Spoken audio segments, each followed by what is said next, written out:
Selamat datang kembali sahabat-sahabat penggemar catur di channel Wong Catur. Seperti biasa, kami akan membawakan partai yang luar biasa dan dimainkan oleh pemain yang luar biasa pula.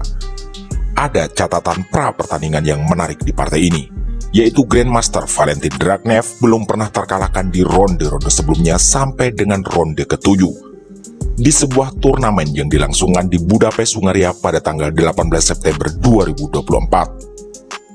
Valentin Dragnev berelo rating 2556, sedangkan sang juara dunia Magnus Carlsen 2832. Oke, mari kita mulai bahas khas ala Wong Catur. Valentin Dragnev ada di bidak putih dan Magnus Carlsen memainkan buah hitam. Dragnev membuka permainan dengan pion E4 yang dibalas Magnus dengan pion D6. Dragnev mendorong pion ke D4 dan dijawab dengan kuda ke F6. Dragnev mengeluarkan kudanya ke C3 yang direspon Carlsen dengan mengeluarkan pion ke E5. Dragnev meluncurkan kuda satunya ke F3 dan Magnus Carlsen mendorong kuda B ke D7. Putih gajah ke C4 sebagai persiapan rokade pendek. Ide berikutnya yang juga mungkin dilaksanakan adalah kuda F ke G5 untuk menyerang pion F7. Magnus Carlsen gajah ke E7 juga persiapan rokade pendek. Dan seperti yang kita duga, masing-masing pemain melakukan rokade sayap raja di langkah ke-6. Dragnev mendorong pion A4, sepertinya ingin bermain agresif di sayap menteri. Dan Carlsen menjawab dengan pion C6 membuka jalan diagonal bagi menterinya. Dragnev pion H3 yang dijawab hitam dengan pion H6, sama-sama mencegah manuver kuda di kolom G. Putih gajah ke E3 dijawab hitam dengan benteng ke E8. Dragnev terus memajukan pionnya ke H5. Dan Carlsen melakukan pertukaran pertama, pion kali pion. Ada 3 perwira yang bisa memukul balik pion hitam, tapi Dragnev memilih menteri kali pion. Magnus Carlsen gajah ke F8 membuka serangan benteng di lajur E. Putih menjawab dengan benteng F ke E1. Magnus Carlsen menteri ke C7 untuk memantau diagonal ini ke depan. Putih merespon dengan gajah gelap ke F4 mengancam menteri. Ini juga untuk mencegah pion maju ke D5. Magnus Carlsen kuda ke E5 menutup pergerakan gajah sekaligus memberi ancaman pada gajah terang di petak C4. Dragnev tidak menerima pertukaran dan memilih menarik mundur gajah terangnya ke E2. Magnus Carlsen gajah ke D7 yang bisa membuka 2 benteng saling terkait satu sama lain. Dragnev gajah ke G3. Langkah ini bisa diartikan rencana mereposisi atau menukar kuda F dan melanjutkan dengan mendorong pion maju ke depan. Magnus Carlsen pion A6 yang dijawab hitam dengan gajah ke H4, memberi ancaman pada kuda dengan kemungkinan pertukaran perwira dan pion hitam menjadi lemah dengan penumpukan di lajur F. Magnus Carlsen lalu benteng ke E6 memberi dukungan. Dragnev kuda kali kuda dan dijawab benteng kali kuda. Putih pion B4 untuk melindungi pion A5. Kenapa hitam tidak menukar gajah gelap dengan kuda? Jika itu terjadi, maka gajah kali kuda dibalas pion kali gajah dan kedepannya bisa menyerang lajur G menggunakan benteng dengan dukungan diagonal gajah terang dan menteri. Oke, kita lanjut ke partai aslinya.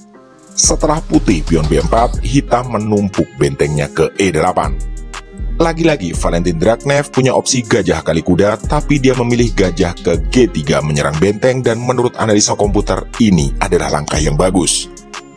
Langkah Magnus Carlsen adalah pion ke C5 mengancam menteri dan putih menarik menterinya ke D1. Sepertinya ini menarik untuk kita analisa bersama-sama. Bagaimana jika putih menerima pion kali pion? Maka jawabannya adalah benteng ke C5 menyelamatkan diri sekaligus memberi ancaman pada kuda. Jika kuda melarikan diri ke A4, maka putih akan kehilangan pion C2 atau A5. Untuk sekelas Grandmaster dan posisi serangan masih berimbang, maka keunggulan 1 poin bisa sangat berarti dalam lanjutan permainan.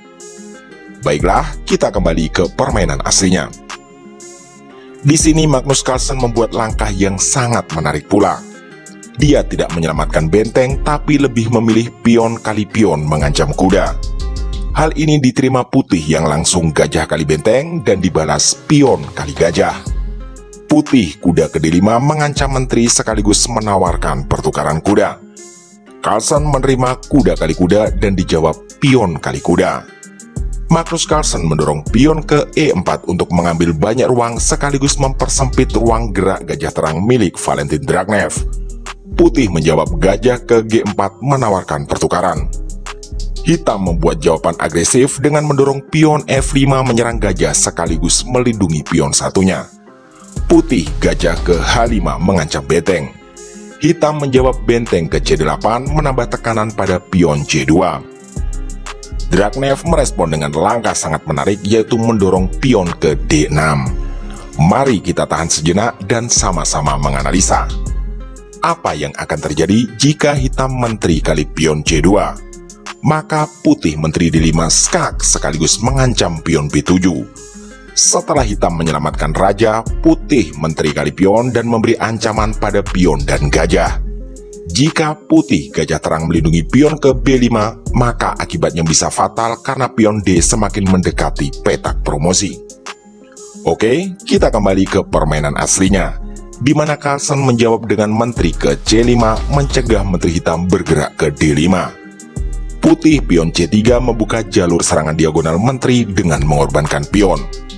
Pengorbanan diterima oleh Carlsen pion kali pion. Putih menteri B3 skak dan ditutup oleh menteri hitam. Draknev menteri kali pion dan dijawab Carlsen dengan menteri ke E6 membiarkan pion di B6 tidak terkawal dengan memberi ancaman balik pada pion D6. Putih menteri kali pion dan Carlsen gajah kali pion sekaligus membuka jalur diagonal serangan ke sayap raja. Oleh karena itu, menteri menghindar ke A7. Karena jika tidak, maka bisa jatuh di langkah berikutnya dengan gajah skak H2. Hitam lalu mendorong pion C2 semakin mendekati promosi. Putih menjawab dengan pion A6 juga mengejar peta promosi. Magnus Carlsen gajah ke F4 menambah dukungan pada pion C. Putih merespon dengan menteri ke B7, tentu saja membuka jalur bagi pion A6. Hitam merespon dengan benteng ke B8 mengancam menteri. Putih menteri menghindar ke A7. Magnus Carlsen menteri ke D6 mengancam pertahanan raja. Putih menarik gajahnya ke E2. Hitam gajah E6.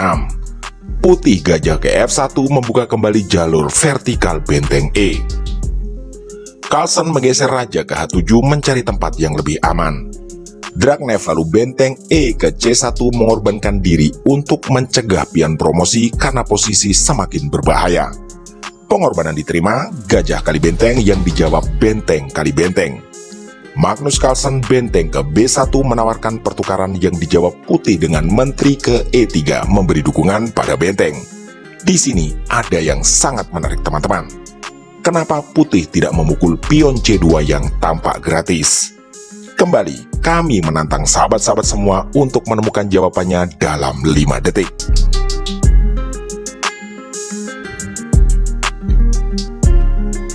Ya, betul sekali.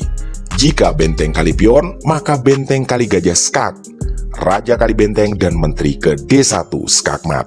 Benar-benar luar biasa. Itulah kenapa Valentin Draknev memilih menteri ke E3. Tapi ada lagi yang sangat menarik. Langkah Magnus Carlsen setelah ini juga begitu luar biasa. Sekali lagi, kami menantang teman-teman untuk menemukan jawabannya. Apa langkah terbaik Magnus Carlsen? Kami memberi waktu 10 detik.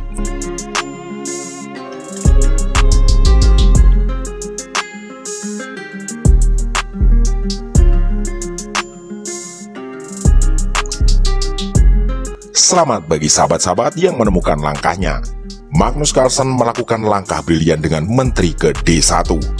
Putih ternyata masih memaksakan pion ke A7 untuk promosi. Hitam menteri kali benteng dan disinilah Valentin Draknev menyerah. Kenapa putih menyerah di titik ini? Kita analisa kembali. Jika terjadi pertukaran menteri, walau putih terlebih dahulu promosi, tapi benteng kali gajah skak, raja kali benteng, dan hitam promosi menteri skak. Raja hanya punya satu tempat menyelamatkan diri ke E2, tapi disambut hitam dengan gajah ke C4 skakmat. Atau jika di titik ini Raja Putih lari menyelamatkan diri ke H2, maka hitam akan promosi dan unggul 2 perwira. Sedangkan putih tidak mempunyai jalur skak dalam waktu dekat. Benar-benar luar biasa ya sahabat-sahabat semua. Bagaimana kalkulasi dan kombinasi langkah dari seorang Magnus Carlsen? Sekedar informasi, berikut angka akurasi kedua pemain. Komputer menunjukkan bahwa tingkat akurasi Magnus Carlsen adalah 93,9, sedangkan Valentin Dragnev di angka 83,9. Demikianlah video catur kali ini. Semoga menjadi referensi dan inspirasi kita semua. Jangan lupa untuk like, komen, share, dan subscribe bagi sahabat-sahabat yang belum subscribe. Terima kasih telah menyimak. Mohon maaf atas kesalahan kata dan sampai jumpa di video catur berikutnya.